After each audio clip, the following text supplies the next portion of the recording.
Day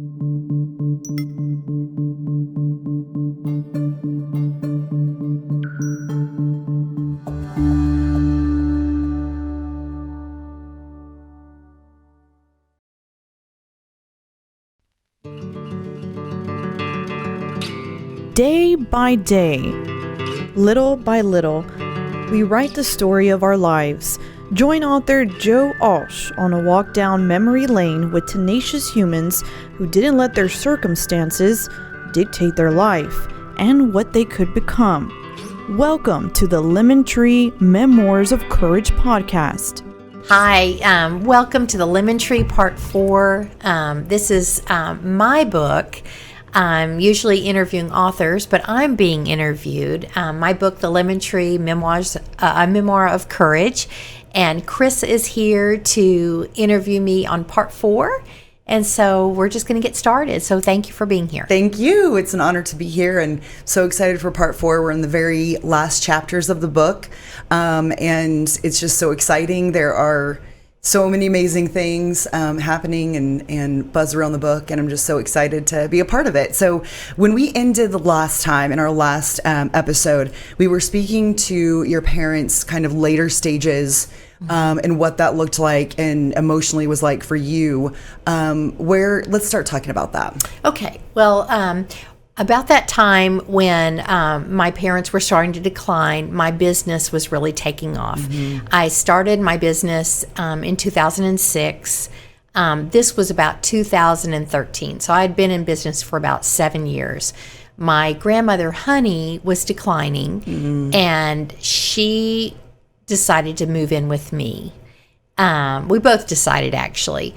But Honey was not getting the care she needed. I went out of town to visit my son in Europe.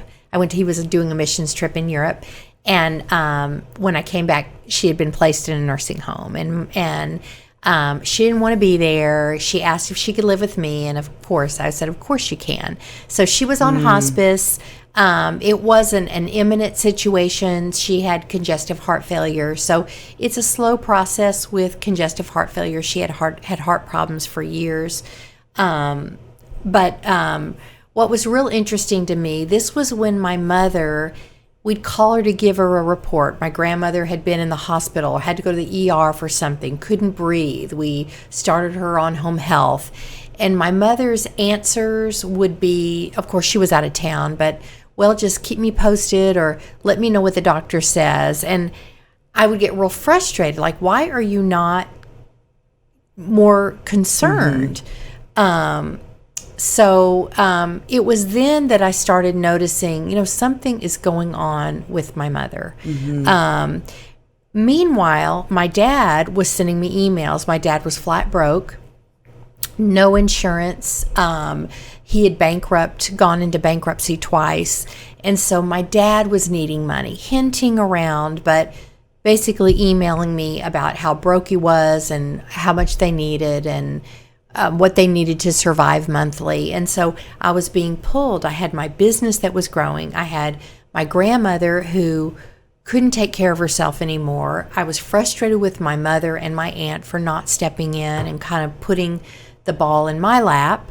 And then, with my dad's needs. So everything was happening all at one time. They were all just saying, gimme, gimme, gimme, all at one time. It was very difficult to be a mom, to be a business owner, to be a daughter of a mother that I knew something was wrong. I couldn't help everybody. But I was so used to fixing things as a child and making things perfect and playing the part that I put more pressure on myself to fix everybody, and I was failing at everything. Was your dad still married to, you refer her as Perfect Bride in the book? Yes. And they were still married at that time? They were still married.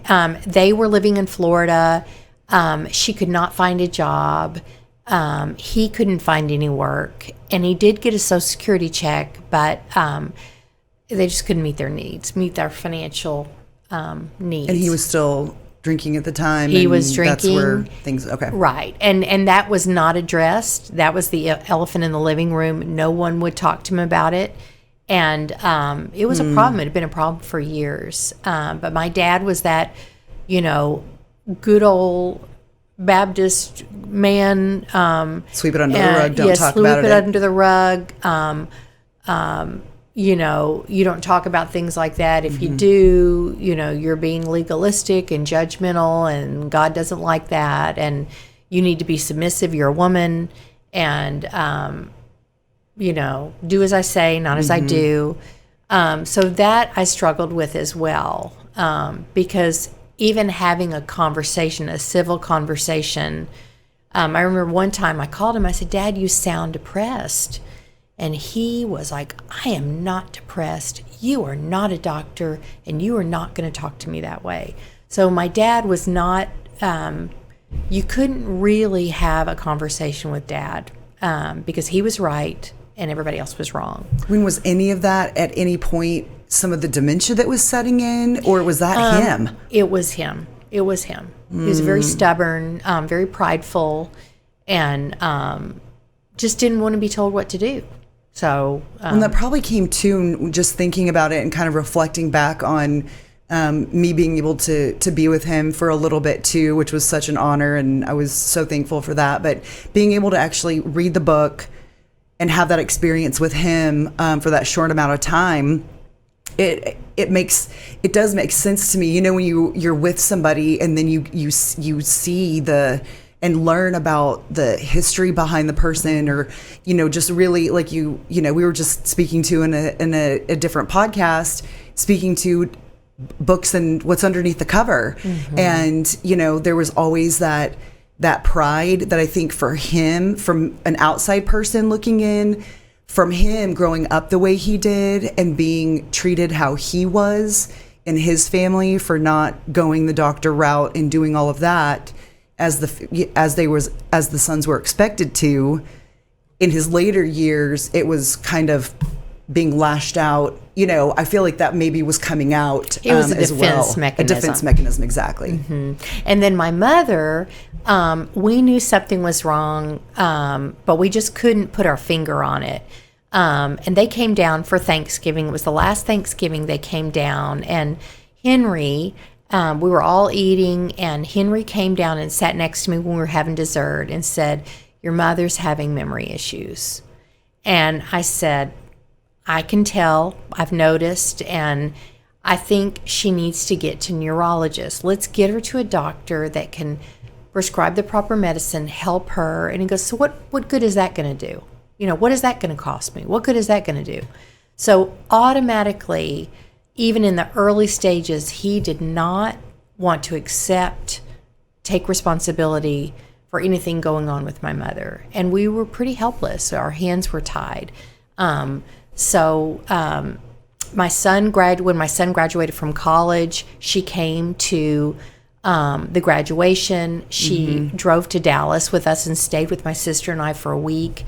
And this was back in 2013. We realized she wasn't bathing. She wore the same dress every day. So I called, when she got back to Slidell, I called a very dear friend of hers. And her friend was like, "Joe, she is wearing the same clothes every day. She does the exact same thing. She says the same thing. You can't really hold a conversation with her anymore." And it's been going on for a while. So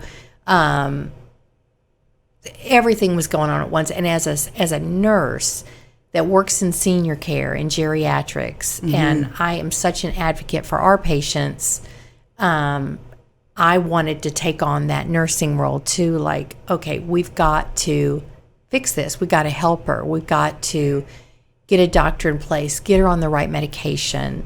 Why is she driving? All these things, going on, and it was a very helpless, frustrating time for me. Well, and at that point, had you gone through any kind of counseling, or where were you emotionally and mentally with her and spiritually in your relationship with her at that time? I mean, was there, because you're very concerned. I mean, you are, no matter what the past was and how you grew up and, how she was, you still had that responsibility and the love for her and wanting to figure all that out and make sure she was okay, because yes, you had to be the fixer and the solver your whole life, and she's so helpless and getting into this state.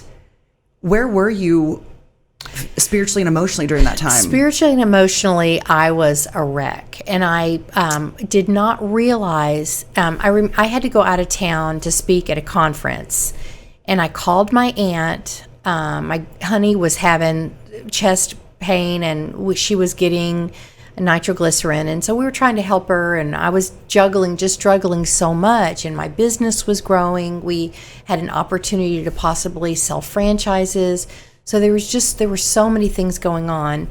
I remember going to a church service and hearing a song, and literally I cried. I heard that song in my head for 5 days. I could not stop crying. And I'm like, something is wrong with me. So I needed to go out of town to deliver a speech at a home care conference. And my husband said, Joe, don't go. They can get somebody else to speak. But I felt an obligation. I needed to go. I was connected. I reached out to a social worker friend of mine, and I said, I don't know what's going on with me, but I can't stop crying. I can't. Something is wrong. I feel like I'm having a breakdown. I didn't know what was going on. I even called my aunt at the airport, and I said, I need some help. I'm losing it. I can't stop crying.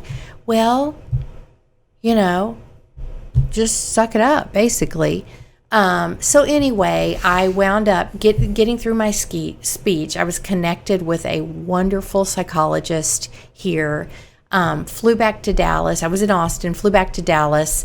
Drove straight to her office, and this psychologist just has helped me tremendously. She helped me walk through my childhood. There was so much that I never was able to talk about, to share, to open up about. I was so ashamed and embarrassed, and I just felt like I had to hold it all together, and I was just crumbling on the inside. And honestly, I remember I even thought about, I was driving, and I could have just turned the wheel, and I wouldn't have to worry about anything anymore. Yeah. And that, when people are suicidal, you just don't know what's going on in their head. No. You're in such a low place, you don't think of how it's going to affect anybody else. You just want to get rid of the pain. Yes. And so I'm so grateful I was put with this doctor. There are a lot of psychologists, psychiatrists, counselors, but I do believe God handpicked the doctor that called me that day. I still see her about once a month. I was in psych ICU there for a while, and she really worked with me on my problems. I recommend highly. You can move past your past and difficult things, but it does take time. It takes work. I remember she'd say, now I want you to journal about or write about this or that. And one time she said, what is your value? What do you value most in life? And I had no idea, because I had placed no value on myself. My value was fixing everything else. And I remember asking her, is sadness a value? No. So I was in such a dark place. But I do know the Lord was there. I began singing in choir. I joined a choir. That's where I met you. Just met wonderful people. Just to be a community and be an ear for me. And, you had a voice. I had a voice. I did. For the first time, I had a voice. So with the strength of counseling and the Lord and choir, my choir friends and my dear friends that aren't in choir with me and family, I was able to get through and still be able to take care of Honey and take care of her until she passed away.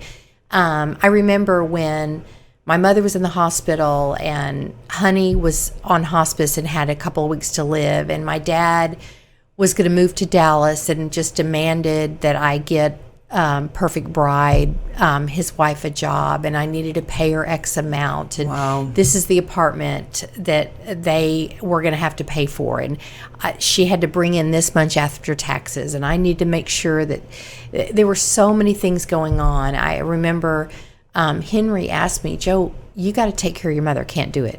I can't do it. My hands are tied. You're a nurse. And I was like, I can't. I'm taking care of Honey, and I've got 300 employees and a family and a marriage. And he said, you know what? Forget about your grandmother. This is your mother, and it's your responsibility. Wow. And I said to him, when she left us, she didn't worry about her responsibility. And I remember his words were, so is this payback time? Aren't you supposed to honor your mother? Aren't you a Christian? Don't Christians honor their parents? So there was always that manipulation, and I learned it for so long. I, would cave to that manipulation. So, I just said I can't be in two places at one time. I can't. So once Honey died, I was able to give more time to my mother. I was able to go down and visit more. I was going about once a month when Honey was living at my house. But I did started going more often, and my coworkers supported me and understood I couldn't be at two places at one time. But had I moved my mother to Dallas, Henry refused to pay the bills for her care, and we had just gotten through caring for Honey, and that was a financial strain. Yeah. And then caring for my dad and helping with that was a financial strain, and taking care of our employees and kids in college, and so there was nothing left. You were the sibling, you were the child that was responsible for It all was of my it, not the other responsibility. two. It was my responsibility. And everyone made it perfectly clear. Not my siblings, but it was just assumed. And it was very difficult. And I'm so grateful. My husband, Matt is the most wonderful husband. And, was supporting whatever you need to do, supported. And I look back and I just think, just having my grandmother at our house with all the dysfunction going on, I know it had to have been so hard for my husband, but he stood strong and supported me and loved me through it, and we got through it. Well, because he knew this. I mean, the childhood stuff and what Honey meant to you as well. And I mean, he was always that person that was by your side and stuck with you through all of it. So, and God gave him to you as that person to be your steady person, because you had no steadiness. You had no person your entire life. You didn't even feel like you were your own person. And the Lord gave him, I really feel like he was kind of a gift to you from God. That was, no matter, what it was, you moving to New York and then coming back and, all of those things. And you are still strong and you still go through, you still have a journey of life together, and it's a team. And that's a huge support system. So praise God for that. I know. Absolutely. So how many years was Honey with you? She was with us for almost a year. Okay. And she died very peacefully.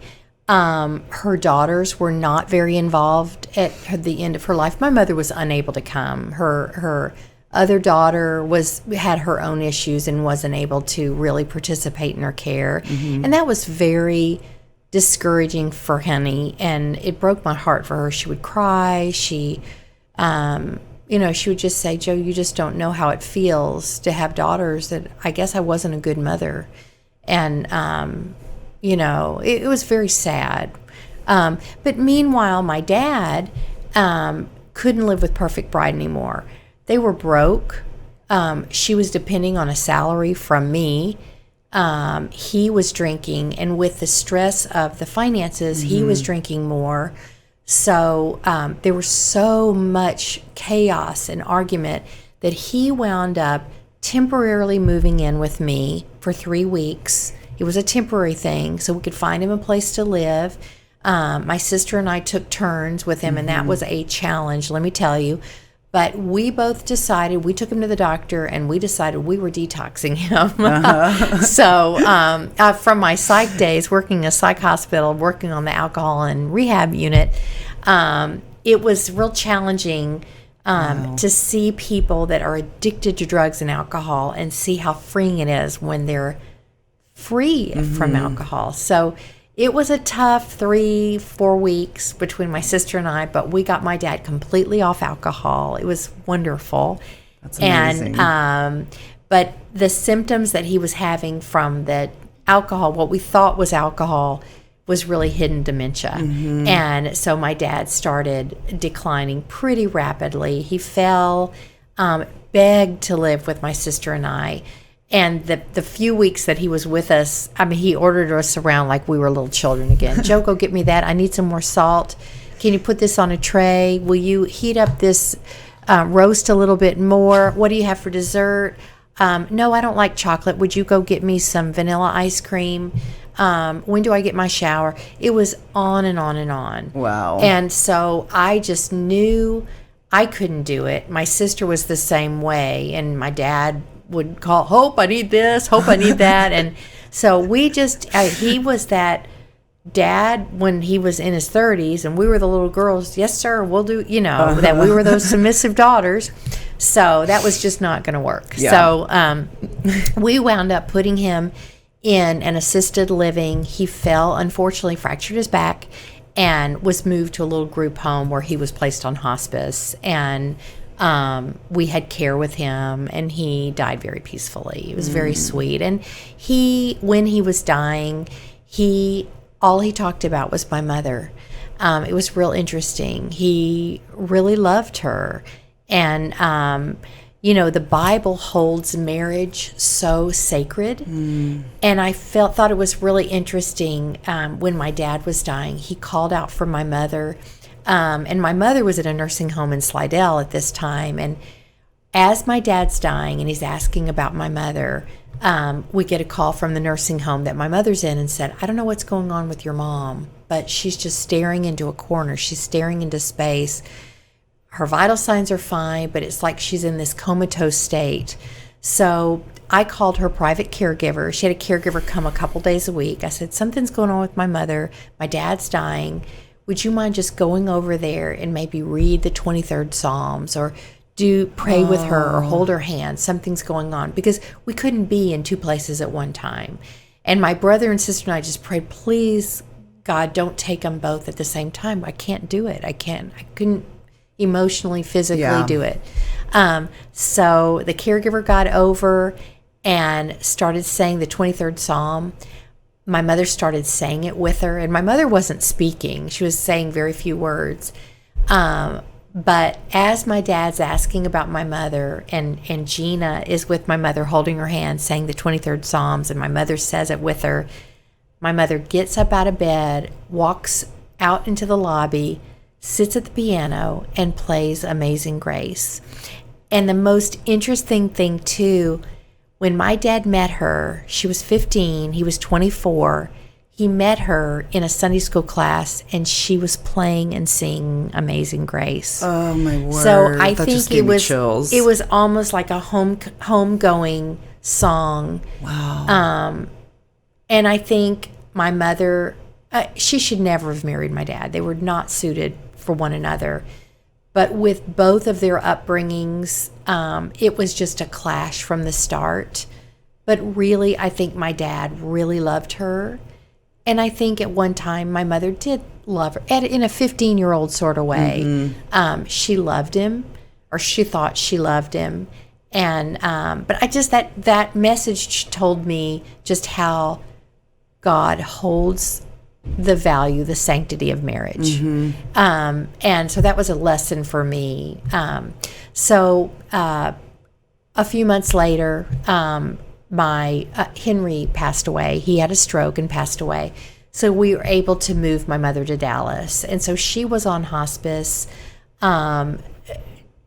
Very, very difficult time. But the things that kind of woke her up, she didn't speak. What woke her up was music. And we'd sing hymns and songs that she loved, and she'd just come to life. So she didn't talk, but she was able to sing and hold our hand. And I know she knew she was with us. It was really a nice time to be able to be with her. It was difficult. And losing parents, no matter what your relationship with them growing up, as a hospice nurse, you think, your dad has lived a good life, or your husband, he's had lots of blessings. I know it's difficult. He wants you to go on. He said his goodbyes. But until you actually walk in those shoes and lose a parent, it's hard. And there's a grieving process, whether it's a good parent or not so good parent. And what did that look like for you? It was hard. It was hard to grieve. It was hard to say goodbye. And I think it was harder to say goodbye to the things I missed, the things that they missed out on, the blessings they missed out on. Because of choices. Because of their choices. And it taught me, life is short, life's a journey, and you follow your purpose. My mother had this amazing gift of singing and just threw it all away. This amazing gift. She could play the piano like a professional, just concert pianist. She threw it all away for a man. Yeah. Who didn't really love her. He loved her as a maid and a servant, Henry. And tossed her aside when he couldn't deal with her. And tossed her aside. And my dad, who never really coped with his issues, turned to alcohol, and the alcohol destroyed his life, and was never willing to say, I've got a problem, I need help. Yeah. His pride got in the way. And, just being able to open up and say, you know what, I am weak. I need the Lord. I'm weak. Never happened. Never. So it was heartbreaking for me, heartbreaking for both of them, the potential they both had. My dad had this big dream of being this big business owner, to wear fancy shoes and have a young, pretty wife and drive fancy cars. And that got in the way of what was really important, his family, his relationship with the Lord. Yeah. He knew his Bible. He was a good Bible teacher. And there's so much that he could have done with his life. And but his pride in the world got in the way. Pride got in the way. Yeah. And he learned to manipulate from his mother. So, he learned to manipulate and knew what to say to stop people from confronting the truth and what was going on. And he was a master manipulator.